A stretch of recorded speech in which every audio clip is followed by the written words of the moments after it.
بسم الله الرحمن الرحيم الحمد لله والصلاة والسلام على سيدنا رسول الله وعلى آله وصحبه ومن والاه اللهم لا علم لنا إلا ما علمتنا إنك أنت العليم الحكيم اللهم علمنا ما ينفعنا وانفعنا بما علمتنا وزدنا بفضلك علما.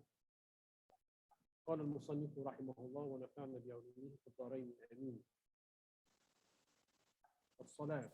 So this is we finished the first part last class, the 10 principles of Aqidah, of our belief.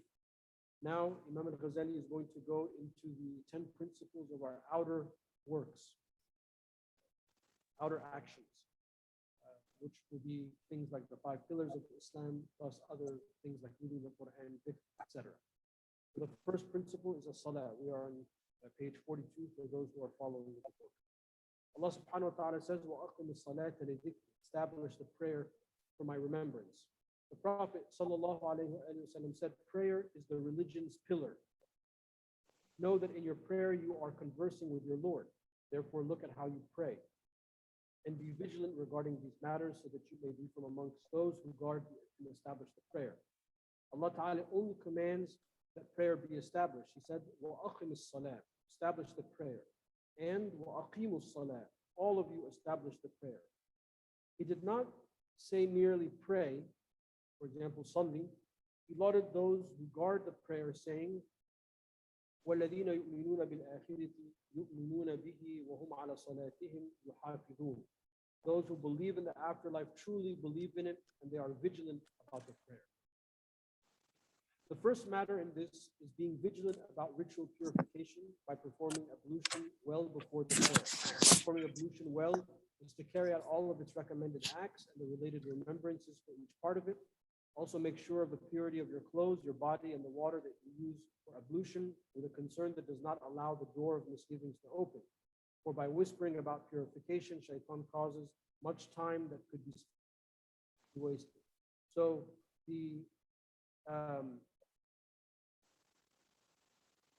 somebody's saying they can barely hear. Is that because of my microphone or?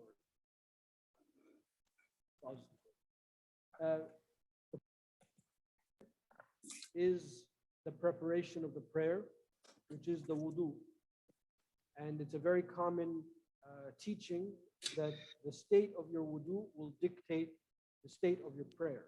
Imam al-Ghazali is saying, before you think about all of these verses about establishing prayer and all of that, you have to think about and take stock of how you approach the prayer. How is your wudu before the prayer? Because those are the prerequisites.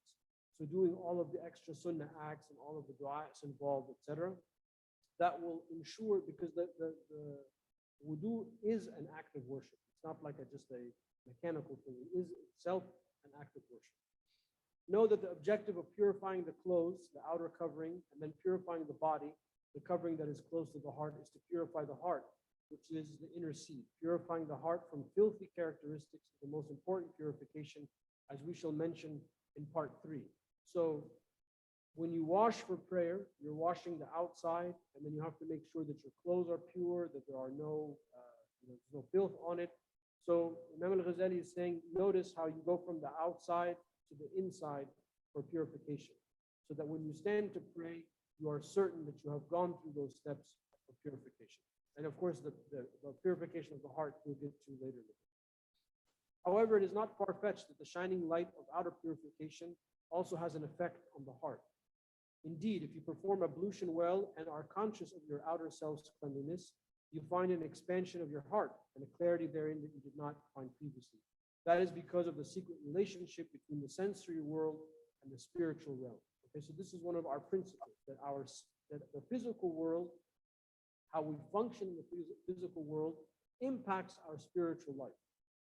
There's always going to be a bridge between the two. The outer body is of the sensory world, yet the heart is primordially of the spiritual realm, and its descent to the sensory world is like the stranger out of its element or away from his tribe. Just as remnants of the heart's realizations descend to the limbs, likewise lights from the state of the limbs could rise to the heart. For this reason, the prayer was commanded, despite its being only physical motions of the sensory world. Thus, Allah's Messenger sallallahu alaihi wasallam regarded it as being of and from the material world, and said, three things from your world have been made beloved to me. That famous hadith, حُبِّبَ إِلَيْكُم مِّن دُنْيَاكُمْ. Actually, three things is not part of the hadith. That's a common mistake. حُبِّبَ إِلَيْكُم مِّن دُنْيَاكُمْ.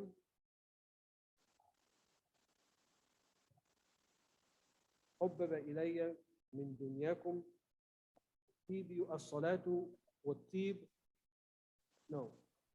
الطيب والنساء وجعلت قرة عيني في الصلاة.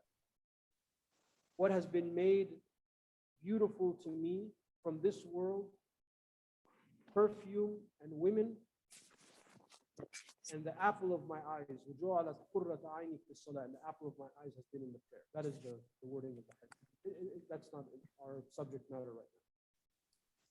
But what is Imam al-Ghazali saying is that the prayer is an act of the dunya. We do it, we gather and we stand, we face Mecca, and we pray, but it is a bridge to the spiritual world. So don't think that your physical acts have no impact on your heart. They do. What you eat has an impact, what you drink has an impact, what you see has an impact, what you hear has an impact. And that's one of Imam al-Ghazali's goals in the whole Ihya project. And then this book, which is its summary, is to impress upon us how it's all related, how it's all going to go back to our heart, how it's all going to impact our heart. Nor is it far-fetched that an effect of outer purity should spread to the inner self, for there are matters concerning the wonders of Allah's work that are more amazing than that. So when you make wudu and you focus on your wudu, doesn't the Prophet ﷺ tell us that each drop that falls from our limbs, our sins are forgiven? So there's a relationship between the physical and the spiritual. Modern person doesn't want to believe in that. The modern way of thinking is completely material. They see somebody making wudu and they say, oh, this person is making a mess in the bathroom and washing body parts. But for the believer, we understand that there's a relationship between the physical and the spiritual. That you might not be able to see the sins falling off, but we know that that's part of the forgiveness. And as the state of your heart while you're making wudu will oftentimes indicate the state of your heart while you're praying. If you make wudu and you're rushed, your prayer is going to be rushed. If you make wudu and you have waswas, you have whisperings, then you'll have whisperings in your prayer. But if you make a wudu and you're calm and you calm down and you cool down, that you will find the prayer the same way. For instance, it is known through experience that while making love, if a person were to stare at something bright white or blood red until that image overcame his consciousness, the child's complexion would incline to that color which the conscious was overcome with. I'm trying to make just an example of the impact of the physical world. Similarly, the first time a fetus moves in the belly, its form inclines to beauty if its mother was beholding a beautiful image in that state to the extent that the image overcame her conscience. For this reason, Allah's Messenger ﷺ commanded that while making love, a person should have a righteous child present in his heart and pray to Allah for that, saying, "Oh Allah, keep Satan away from us and away from what you provided us with." So this is actually a dua that is made at the time of the intimate act. As a matter of fact, at the time of climax itself, for this reason, because there is actually a dua that is to be stated at that time, because this is the most physical act that a person can engage in. One of the most physical acts is a sexual act. But even in that pure moment of physical intimacy, we are reminded of its relationship to the heart and to the spiritual, because from that act can come the progeny, and we want the progeny therefore to be righteous, etc. This is so that Allah Ta'ala spreads the beginnings of righteousness over the spirit that He creates. When the seed is planted in the place of harvest through the medium of predominant righteousness in the heart of the tiller. In the same way, Allah Ta'ala spreads light through the medium of a mirror facing the sun to the objects facing the mirror. Only Imam al-Ghazali writes like this. We start about wudu and now we end up with love making and making dua and then seeds and the heart. That's Imam al-Ghazali. Now we are knocking on a great door that leads to knowing the wonders of Allah's work and His dominion in the spiritual realm. Closely related to this is the secret of intercession, shafa'ah, in the hereafter, however, we will pass over it. the shafa of the Prophet alayhi salatu. Our objective now is to practice sans realization. So far, we have given you a slight whiff of purification. If after You have to go to hoops again. not Okay, bookkeepers. clarity that Wait, pause it. you know that the film to which your heart Where did you is put? exposed as a Sarah, result pause it. Sahara. What do you mean? Movie Sahara. This means you're carrying too much baggage. So don't, after you read this, don't go make wudu for your next prayer, and you're not like in an ecstatic, like gloomy state. Don't think that, Imam al-Ghazali is just fooling around. It just means that you have to work at it. Consequently, it has become unable to sense subtle, delicate things. Be good. Nothing remains of its strength except the perception of the obvious, even if that. Therefore, devote yourself to polishing and clearing up your heart, for that is more pressing upon you than anything else you are engaged with. The second matter is to be vigilant about the prayer's recommended acts, outer practices, remembrance, and glorification. So doing all of the extra things in the prayer and saying all of the extra du'as in the prayer. So not just sufficing with the bare essentials of the prayer, but to do all of the extra acts as well. You should perform it with all the recommended acts, etiquettes, and positions, as we have compiled in the book Bidayat al-Hidayah, the beginning of guidance. If I'm not mistaken, is also translated. Truly, every one of them contains a secret and has an effect on the heart in the same manner that we brought to attention regarding the effect of purification. In fact, it is even more potent and far-reaching, but explaining all that would be too long. If you do all of the aforementioned, you will benefit from it even if you do not know its secrets, just as a person who consumes medicine benefits from doing so, even if he does not know the nature of its components or the ways which it is compatible with his illness. Okay, so the stuff we're talking about, the wudu and the prayer, when done properly, consistently over time, it will have this impact on you, even if you're aware of what he's writing about or not. And that's why it's very important to be consistent with our prayer. And when I mean prayer, I mean obviously it's very important to strive for consistency, to strive to pray all the time, day in and day out, to pray on time, to do all of these things. Over time, the physical motion of washing for prayer and prayer will impact your heart. And you can think about it, the way I like to think about it is waves. Remember when we studied in school, one of the, I think maybe it was physics. I almost failed physics, but anyway, I think I remember this from physics. And if you have waves and another wave comes, that second wave can exponentially impact the first wave so that the first wave goes higher and it goes lower like that. But it takes time for them to become in sync. It's not going to happen from the first time because the waves might be at different frequencies and they might clash. But if you give it enough time, the prayer and its associated wudu will push you forward. But it needs time. You have to be consistent. You can't just pray 1-2 days and then you lazy with your prayer. You have to be consistent for you to be able to feel this. And then what ends up happening is the prayer becomes your sustenance. You can't live without it. You find yourself waking up automatically for prayer. You find yourself not knowing that the prayer time is coming or thinking about it, but automatically you stop what you're doing and you're like, oh, I think I need to get ready for the next prayer. And then moments later, the adhan comes in. You'll find yourself naturally inclining that way because it has impacted you, just like the medicine will impact you if you take it. Or like a poison, God forbid the opposite is true. If you took something that will impact you, even if you don't know that it's poison. In summary, know that the prayer has a form made by Allah, just as He formed animals, for example. Its spirit is intention, sincerity, and presence of heart. Its body is action. Its organs are the pillars, and its limbs are the emphatically recommended acts. So He's likening the prayer to a living creature. Sincerity and intention in its function like the spirit. Standing and sitting function like the body. Bowing and prostrating function like the head, arm, and leg.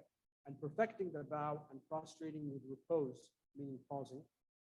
And good form functions like good limbs with a nice shape and tone. The remembrance and glorifications contained in it function like the keen senses contained in the head and limbs, such as the eye, the ear, and others. Knowledge of the meanings of the remembrances and presence of heart when reciting them function like the strength of a keen sense, such as strong hearing, strong vision, and a strong sense of smell and taste, each one with its particular value. Know that you are drawing close to Allah with your prayer. Know that you're drawing close to Allah with your prayer is like the manner in which some servants of a sultan draw close to him by presenting him with a young maidservant. The absence of intention and sincerity in the prayer is like the absence of a young maidservant's spirit. Someone who presents the sultan with a dead corpse is mocking him and thus deserves to have his blood spilled. The absence of bowing and prostrating is like the absence of limbs. The absence of the remembrance is like the absence of the young maidservant's eyes and hacking off her nose and ears. The heart's lack of presence and its heedlessness to knowing the meanings of the recitation and remembrance is like the absence of hearing and hearing and sight, though the eye and ear remain intact. If anyone presents a young maidservant to the sultan in such a state, you are well aware of the predicament in which you will find yourself. Know also that if a jurist, a faqih, says that a prayer deficient in its emphatically recommended and recommended acts is in fact invalid, that is like a physician saying about the mutilated young maidservant that she is still alive and not dead. If that were enough to get close to the sultan and attain some generosity with him, then you would know that the deficient prayer is suitable to drawing closer to Allah subhanahu wa ta'ala and attaining some generosity from him. However, if such an offering is more likely to be thrown back at the giver and result in him being disciplined, then the equivalent regarding the deficient prayer is not far-fetched. For indeed, it may be thrown back like a tattered rag at the one who prays, as has been related in the hadith. So the first thing we are asked about Yawm al-Qiyamah is our prayer. So the prayer can count for us or against us, what he's saying. So if you put in the effort to make your prayer the best possible prayer, then it will count for you. Then you are coming to Allah subhanahu wa ta'ala with some assets or something going for you. But if you're heedless in your prayer, God forbid you don't pray at all, then it will count against you. Finally, know that the foundation of prayer is veneration and respect, and to omit the prayer's etiquettes is to nullify veneration and respect. The third matter is to be vigilant regarding the spirit of the prayer, which means having sincerity, presence of heart throughout its entirety, and for the heart to take on the quality of the prayer's inner meanings during the act. Therefore, do not prostrate or bow, except that your heart is submissive and humble, in agreement with your outer condition, for verily the intent of prayer is humility of the heart, not humility of the body. Do not say Allahu Akbar while there is anything in your heart greater than Allah. Do not say Wajjahtu Wajhi, the opening dua of the prayer, except that all of your heart is directed to Allah and has turned away from everything other than Him. Do not say Alhamdulillah, except that your heart is overflowing with gratitude to Him, rejoicing in Him and smiling. Do not say Wa iyyaka nasta'een, except that you can feel your weakness and inability, and that neither you nor anyone else determines the outcome of your affairs. This goes for all of the rest of the remembrances and actions of the prayer. However, explaining all that would be too long, and I have already explained it in Ihya al-Ulum. Persevere with yourself in returning your heart to the prayer until you are not heedless from its first part to its last, for indeed, a man is only recorded as having performed the part of the prayer of which he is conscious. If presence of mind is difficult for you, and I do not see you as being any other way, then bear in mind the following, meaning that it's natural that we are absent-minded about prayer. If the heedlessness persists for the duration of 2 rak'ahs, then do not repeat it. However, understanding that supererogatory prayers, the nawafil, mend the obligatory ones, therefore pray voluntarily to the extent that your heart is present for the length of 2 units. Whenever heedlessness increases, increase your supererogatory prayers until your heart is present. For example, pray 10 units to avoid heedlessness for the duration of 4, which is the length of the obligatory prayer. It is from Allah's mercy upon you that He accepts your mending of the required prayers through the supererogatory. These are the principles of being vigilant about the prayer. So the reason we pray sunnah prayers is to compensate for deficiencies in our fara'id prayers. The second principle, zakah and charity. Allah subhanahu wa ta'ala says, مَثَلُ الَّذِينَ يُنْفِقُونَ أَمْوَالَهُمْ فِي سَبِيلِ اللَّهِ كَمَثَلِ حَبَّةٍ أَنبَتَتْ 7 سَنَابِلَ فِي كُلِّ سُنبُلَةٍ 100 حَبَّةٍ وَاللَّهُ يُضَاعِفُ لِمَنْ يَشَاءُ.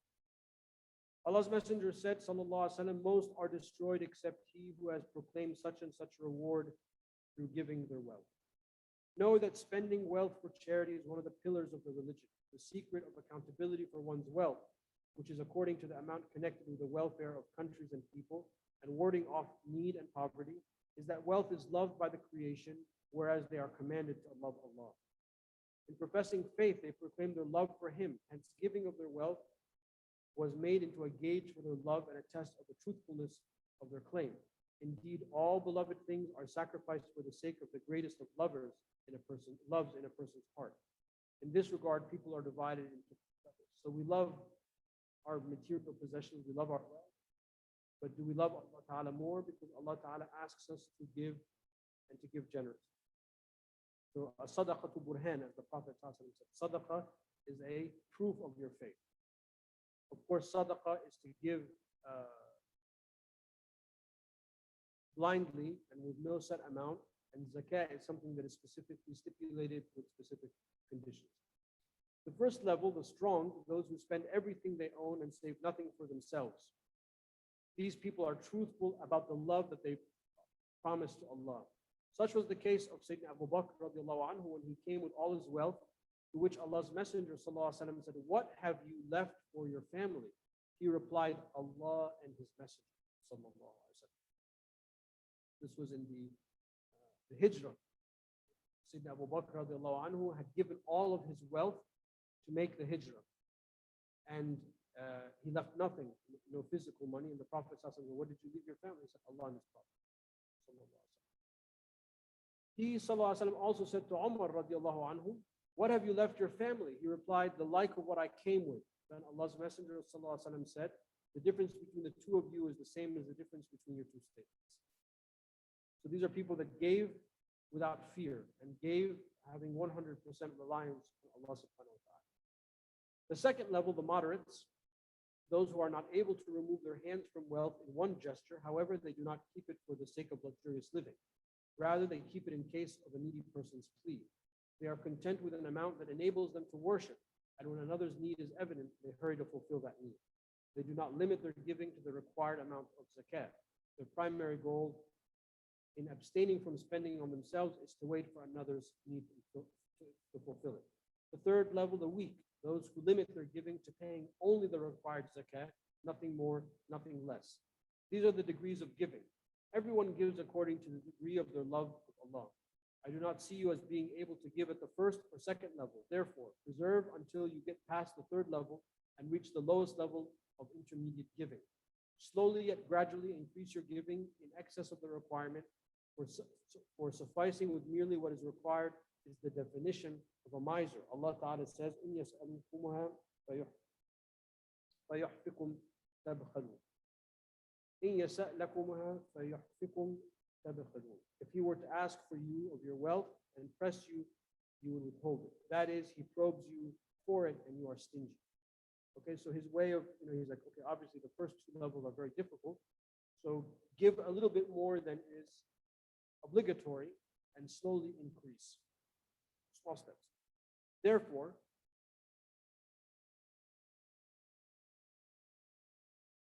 preserve and do not let a day go by without giving something beyond what is required, even a slice of bread, and therefore rise above the level of stingy people.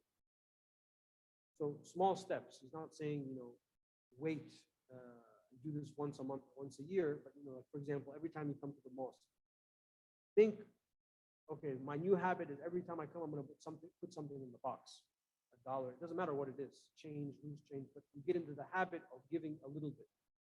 Then that becomes habitual. Then you are now priming yourself to give more and more. So that's how, in our context, we would look at it. If you do not own anything, remember that not all charity is with money. Rather, it is with every kind word, every act of intercession or help in a time of need, every visit you pay to a sick person, every time you attend a funeral. In short, wherever you spend from what you can, in terms of status, self, or speech, in order to gladden a Muslim's heart, all of this is recorded for you as charity. So from that point of view, it should be a no-brainer that every day we can commit an act of charity by trying to help someone, smiling in someone's face, offering assistance, so on and so forth. Be vigilant with your zakah, your prayer, and your charity regarding 5 matters. The first of these matters is secrecy. For indeed, it is mentioned in the hadith, secret charity extinguishes the Lord's wrath. And the one who gives charity with his right hand while the left hand does not know what the right is giving is one of the seven whom Allah will shade on the day when there is no shade except his shade. Inshallah, may we be amongst them. Allah Ta'ala has said, وَإِن تُخْفُوهَا وَتُؤْتُوهَا الْفُقَرَاءَ فَهُوَ خَيْرٌ لَكُمْ. Okay, so giving privately without showing off. Except in the case, of course, when you give to encourage other people to give. So there's also a place for that as well. He's talking sort of on a normal individual level. But in the case, for example, when we have, like a large gathering or something like what we have in Ramadan on the night of the 27th, that's, there are people that give anonymously, that's fine, but also we give and we announce that we've received this and we received that to encourage people to give. So that's also important. By this, you are relieved of ostentation, riyah, showing off, which truly overpowers the ego and is destructive. When a person is put in his grave, it turns into the form of a snake within its heart. That is, it causes pain as a snake causes pain. Similarly, stinginess, bukh, turns into the form of a scorpion. The purpose of all kinds of giving is deliverance from the base quality of stinginess. If it is combined with ostentation, it is as if the person has made the scorpion nourishment for the snake. Hence, he is not relieved from the scorpion, but the strength of the snake is increased. Since every one of the destructive attributes in the heart takes nourishment and draws strength from responding to its circumstances. The second matter is to beware of largesse, the reality of which is that you regard yourself as doing the poor person a good turn and being gracious to him. That's, now that's very deep, is to think that you are, showing pity on the poor person. That's very, very dangerous. And that's one of the major ills of our society. This, especially when it comes to race relations. It's the arrogance of the elite that you outwardly do something that looks good or sounds good. Like in this case, you're giving somebody money, but you're arrogant about it in your heart because you've taken pity, not seeing that this is for your akhirah. That Allah Ta'ala has put that person in your place and put that donation or that money or whatever you have in your possession to give, so that will save you, not that that person is beneath you. And in race relations in this country, that's what's happening. It's this arrogance of the liberal elite. That the liberal elite that talk about, the equality and race relations, they do that, but from this point of view of largesse, that we are better, that we are more superior. It's a very deep spiritual American problem. And it has a tradition, this problem of hailing back to the, some of the Stoic philosophy of the ancient Romans, and the Stoic philosophy in infusing this type of arrogance in white liberal leaders in America, going back, ever since the time of the Civil War to our time. So I'm making a reference to that because it's something that is a large problem. I know it's not related, but it's related in my mind, but not in the book. So I apologize. The second matter is to beware of largesse, the reality of which is that you regard yourself as doing the poor person a good turn and being gracious to him. The sign of this is that you expect him to thank you, or that you detest any instance of his infringing on your right or supporting your enemy to a greater degree than prior to giving him charity. This indicates that you saw it as a favor to him that he would owe you. The treatment for it is to know that he, in fact, is the one who did you a good turn by accepting Allah's right from you. For truly, the secrets of zakah include the cleansing of the heart and its purification from the base quality of stinginess and filth of covetousness. For this reason, zakah is purifying, since through its purification occurs. It is as if it is a washboard for impurity. Hence, Allah Ta'ala, Allah's Messenger ﷺ and the people of his household are above taking zakah. He said, indeed, it is the filth of people's wealth. So in traditional Islamic law, we are not to give the zakah to Ahlul Bayt. That Ahlul Bayt, the descendants of Rasulullah ﷺ and the wider family of Ahlul Bayt, Bani Hashim, they are not in classical Islamic law, it's forbidden for them to accept the zakah. Because of this hadith and others, that the zakah is considered the filth. It's from your excess wealth. You have to give this zakah to purify your wealth. One of the the stories that we heard from our teachers of the previous generation, Sheikh Muhammad Amin al-Baghdadi, who was a great Naqshbandi sheikh that came from Iraq to Cairo in like the 1910s, like 1914 or something like that. And he used to, the mosque in which he's currently buried, this is where he basically lived in the mosque. And people would come and they would throw gold coins. Back then, the Egyptian pound was like gold and silver. So they would throw the gold coins and you say, oh, Maulana, this is our zakah, asking him to distribute it. So he would take his stick and he would carve it up like that. He wouldn't touch it with his hands. He said, okay, to his like servant, take these 2 gold coins and give it to so-and-so, and take these 3 and give it to so-and-so. And I said, why aren't you touching? He said, this is the filth of this is the najasa of people's wealth. Because of this hadith. So when you give zakah, see, Imam al-Ghazali is turning everything upside down. He's like, you think zakah, you have to give the zakah. You think you're doing somebody a favor? That person is doing you a favor by accepting that zakah in the first place. Alhamdulillah that you found that person to give it. Alhamdulillah, you found that slot in the box to put your zakah money. And the mosque is doing you a favor by accepting that from you because it's pure. Now we've helped you purify your wealth. So he's saying that's the self-talk that you need to have. Not to think, you like throw it to the person. And you know the story of Sayyidah Aisha, alayhi salam, she used to polish the money that and perfume it when she would donate it. Because she said that this coin, this dinar, this dirham falls in Allah's hand before it falls in the needy person's hand. Right? So these are people that saw this link between the physical and the spiritual right away. Since the poor person's taking from you as a cause of your purification, he has done you a favor. Imagine a cupper were to cup you for free, hijama, when you cup in the back. Thereby removing from your body blood that is potentially harmful in the life of this world. Would you be doing him a favor or vice versa? The one who removes from your inside the base quality of stinginess and its harm in the afterlife is even more worthy of your regarding him as being gracious to you. The third matter is that you give from the best and finest of your wealth. Allah Ta'ala says, وَيَجْعَلُونَ لِلَّهِ مَا يَكْرَهُونَ. They make what they dislike for Allah. And وَلَا تَيَمَّمُوا الْخَبِيثَ مِنْهُ تُنْفِقُونَ وَلَسْتُمْ بِآخِذِيهِ. And do not intend to give from what is bad, spending from it while you would not take it yourselves. Again, like the story of Sayyidah Aisha would be this vein that I just mentioned, alayhi salam. So you give from that which you yourself would take. Don't gather all the garbage in your house and say, oh, this is zakah. No, you give what you are feeding yourself and your kids. You give from that. Allah's Messenger ﷺ said, truly Allah is good and does not accept anything unless it is good. That is lawful. The objective from this is manifesting the extent of one's love, and the human being prefers and loves most that which is most precious to him, not that which is most contemptible. The fourth matter is that you give with a happy, smiling face, and that you are overjoyed at doing so, not resentful. Allah's Messenger ﷺ said, a single dirham exceeds 100,000 dirhams. That what one gives from the most excellent of one's and precious of one's wealth with joy and cheerfulness is better than 100,000 of the same given with dislike. The fifth matter is that you choose for your charity a place in which it will thrive.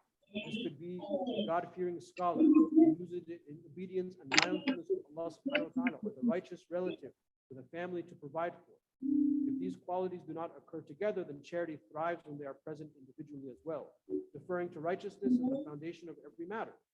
Indeed, the world was not created except as a sufficiency for Allah's slaves and a provision for them on their journey to the hereafter to spend on the traveler, those who take this abode as one of the rest stops on the road. Allah's Messenger ﷺ said, do not eat anything but the food of a God-fearing person, and do not let anyone eat your food but a God-fearing person. He also said, alayhi salatu wasalam, give your food to the God-fearing and display kindness to the believers. Right? So we want to give to those people and those causes that we know they will thrive. And when we give, we want to believe that we have been given the opportunity to give. We're happy that when we give, because we see it growing, and then that sadaqah will continue to grow. Like like the mosque. This is an act of, this whole mosque is an act of sadaqah. Grown and grown and grown. Alhamdulillah.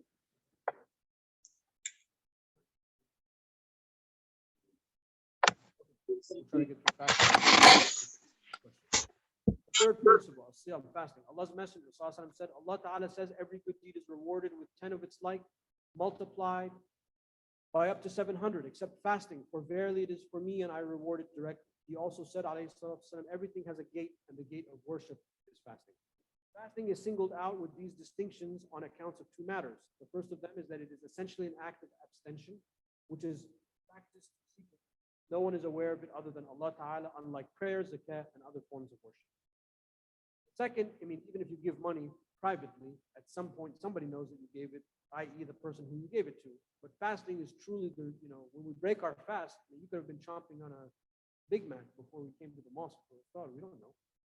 The second is that it is a victory over Allah's enemy, and indeed Satan is the enemy. He does not grow strong except by means of desires, and hunger breaks all the desires that are a tool of Satan.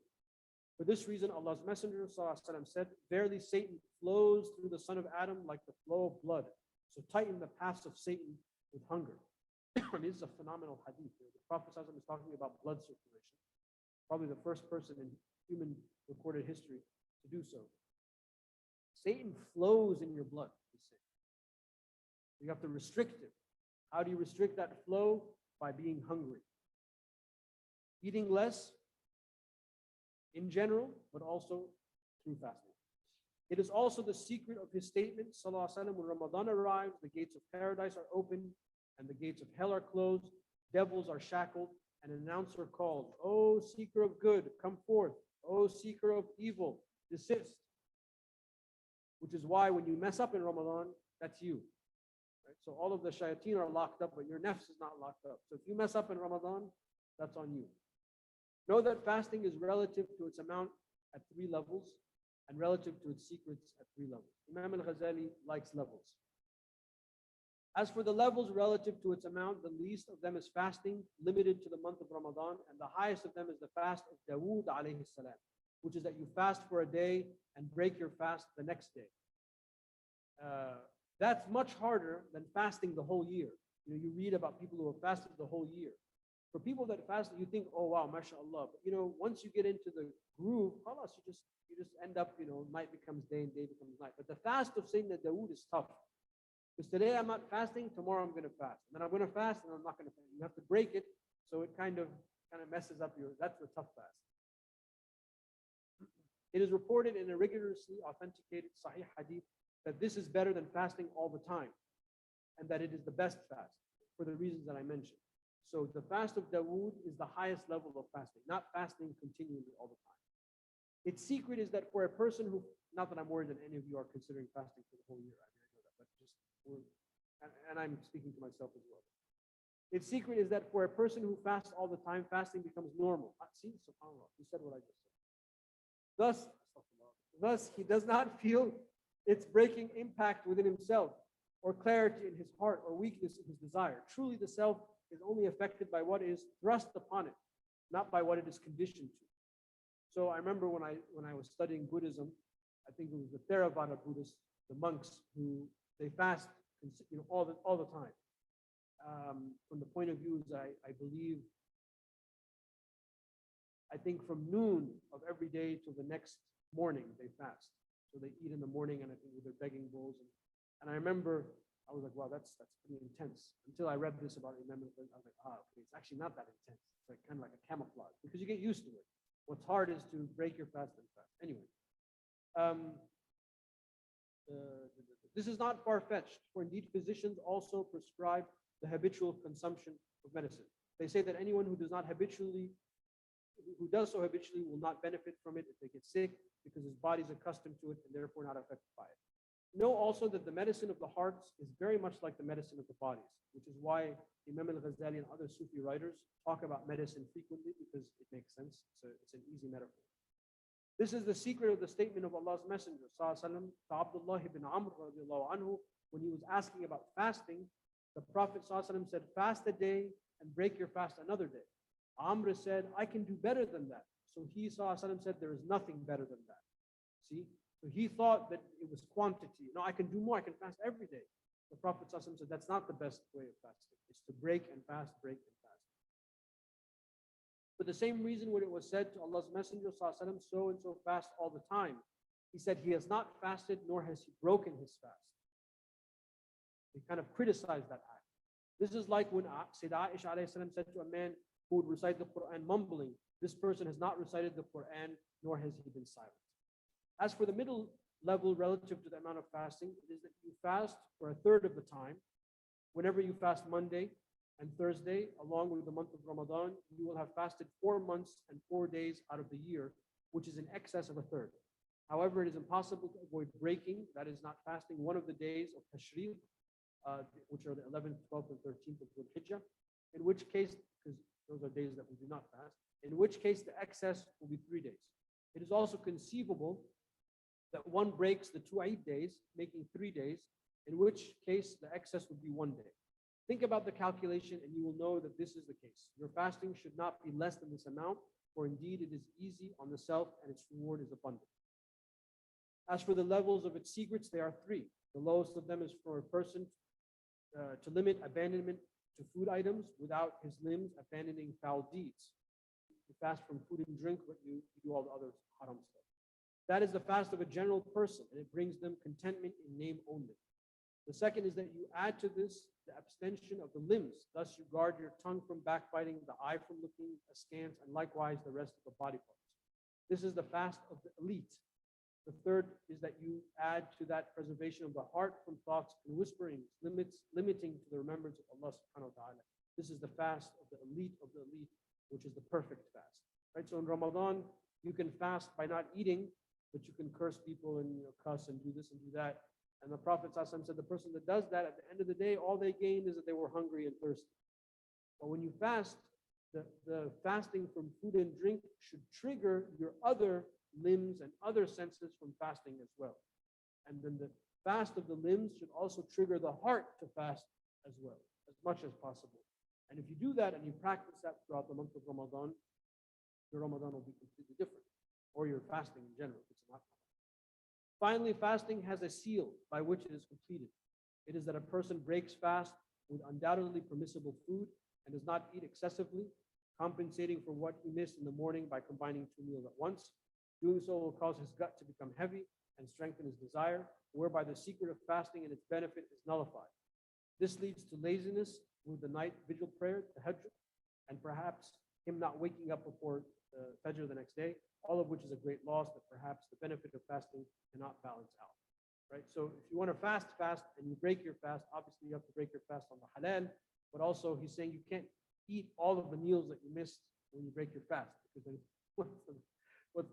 so maybe next Ramadan when we have iftar, we have to have like color people's plates. We can only have like 1 serving or something like that. And we said sorry, Imam Ghazali says. Anyway, Wallahu ta'ala a'la wa a'lam. Any questions?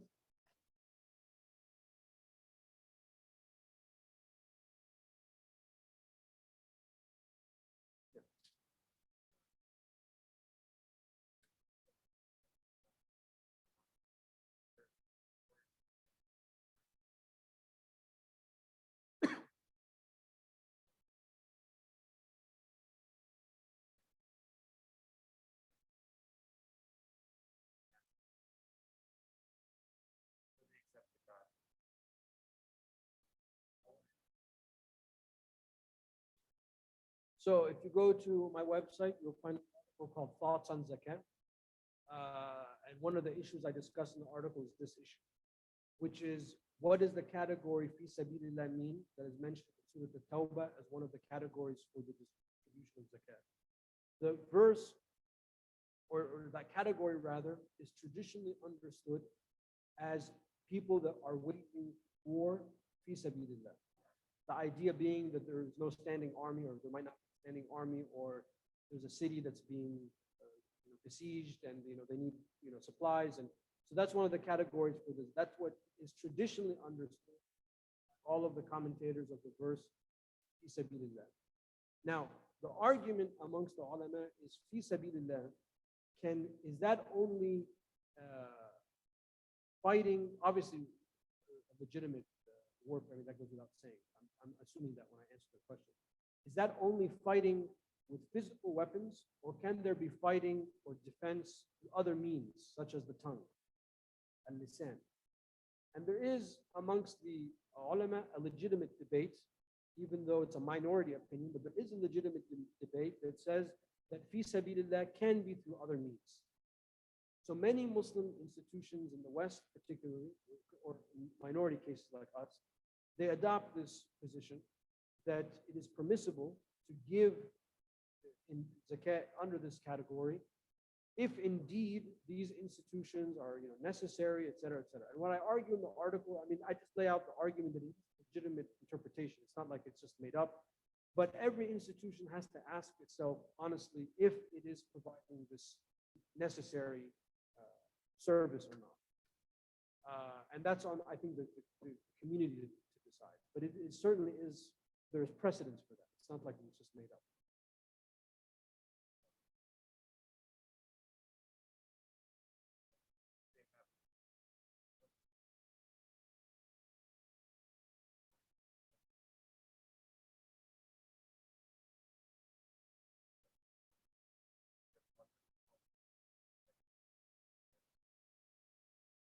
I mean,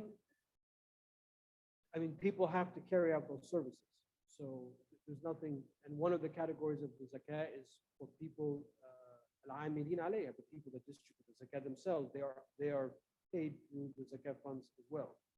So there's nothing wrong. I mean, if you're going to give, let's say there's, Institute A, and we all agree that it's zakatable, and we give zakat, part of that money will have to go to other things, because those things are being employed in the greater cause.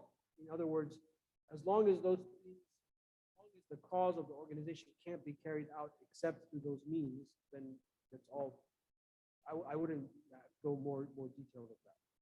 Of course, if they can, the more money or the more percentage of each dollar that can go to the actual program, obviously the better, because that's what we're doing. But somebody has to carry out and execute those programs. But I think I caution every Muslim organization that I've seen in the West says that our Muslim organization is very Islamically. So I mean, even recently in Ramadan there was a big controversy with one advocacy group. I mean, that's not zakah eligible in my estimation. But there are. It is a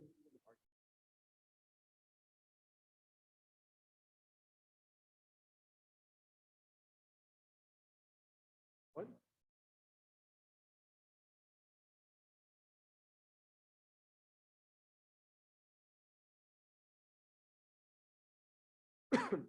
If the institution is a necessary institution that the Muslims can't survive without and need, it's at that dire need, of course, then that would be fi sabilillah.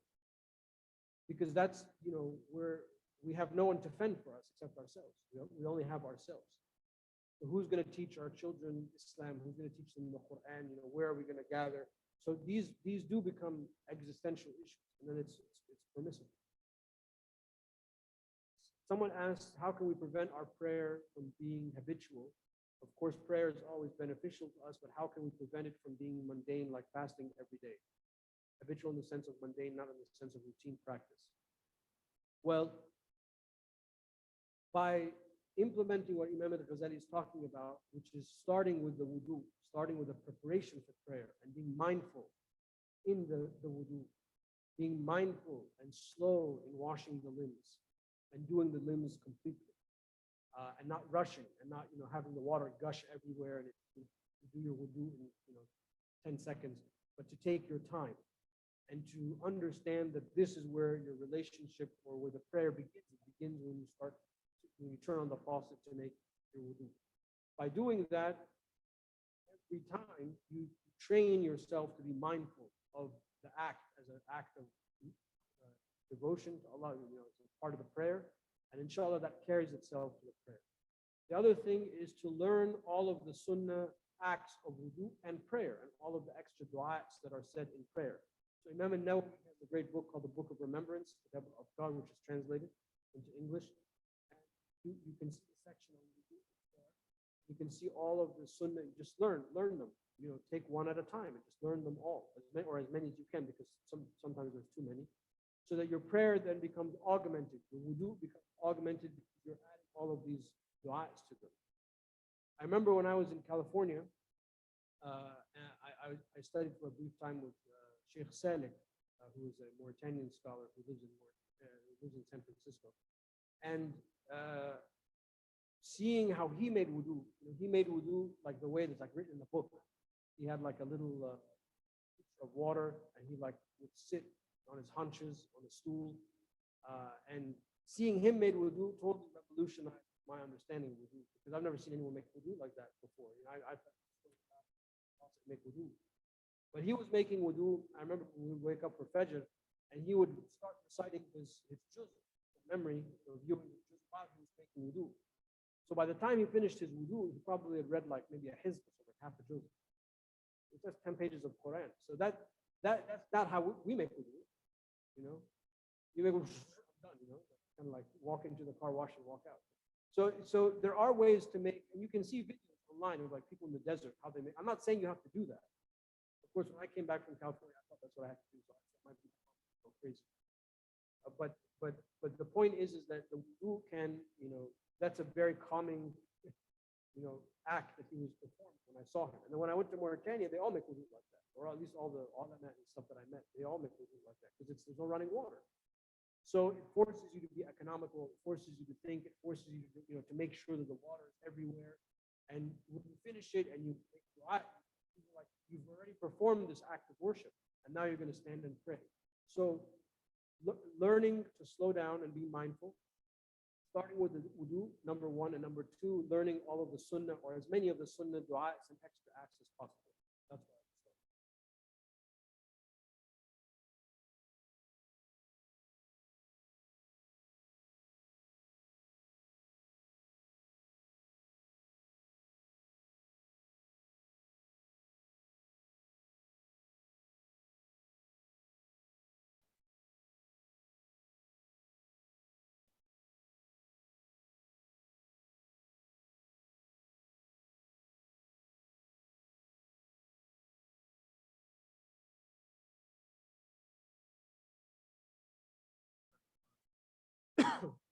The modern bathroom is not the bathroom of the sunnah. The bathroom of the sunnah is something completely different. You can only relieve yourself in those bathrooms, like an outhouse. The modern bathroom, as I've stated before, is more luxurious than the greatest, Caesar or Husn of history. Our bathroom, in any student housing in a university, is more luxurious than the stuff that you read about in history. So the modern bathroom is different. It's not the bathroom of the Quran and the Sunnah.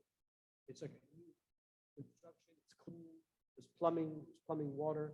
Nothing wrong with making wudu in the bathroom or saying Bismillah ar-Rahman ar-Rahim in the bathroom, because that's not the bathroom that we're reading about at the time of the setup. That's a different, like Mauritania. I mentioned Mauritania. They had an outhouse. When you go into that, you're not going to do anything other than relieve yourself. You want to get out of there as soon as you can. You don't want to spend more than one moment necessary. You're not going to say Bismillah ar-Rahman ar-Rahim or, scroll through Facebook or whatever it is, or you're not going to do anything. That you got to get done with business and get the heck out of there. And then you find the pitcher of water and you make wudu. But our bathroom, you can stay in there for hours, days. There's nothing wrong with that. Yes. Imam al-Nawawi's book, Kitab al-Adhkar, the book of remembrances, I think. It's translated. And I think we have a copy in our library. We should have a copy of it, right? If we don't have a copy, it's his fault. He's the responsible. No, I'm just kidding.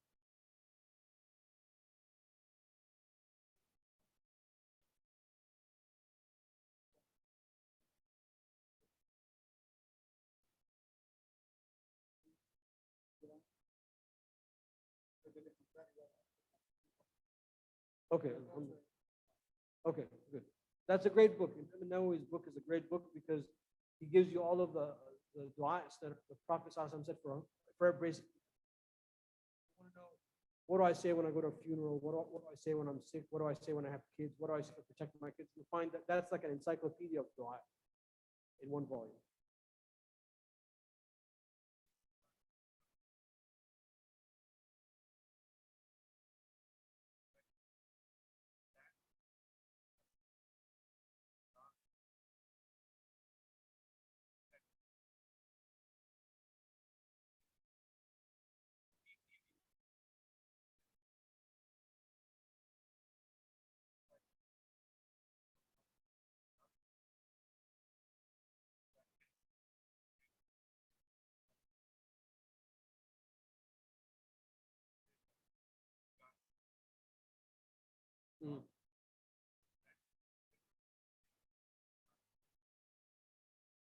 Yeah, it's like the same people that say you can drink alcohol and hijab is not in the Quran. It's the same, you know.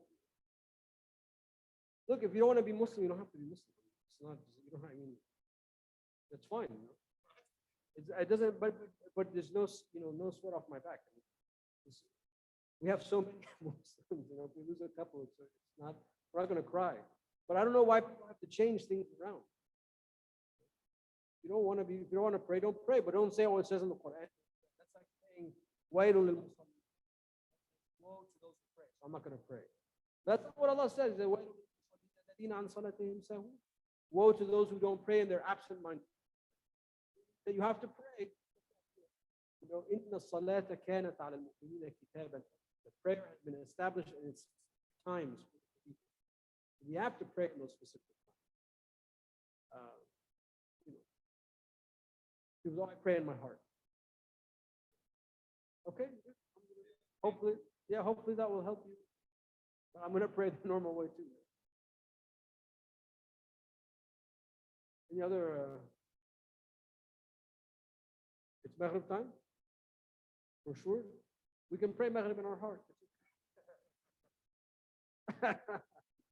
Okay. والله تعالى أعلى وأعلم وصلى الله على سيدنا محمد وعلى آله وصحبه وسلم.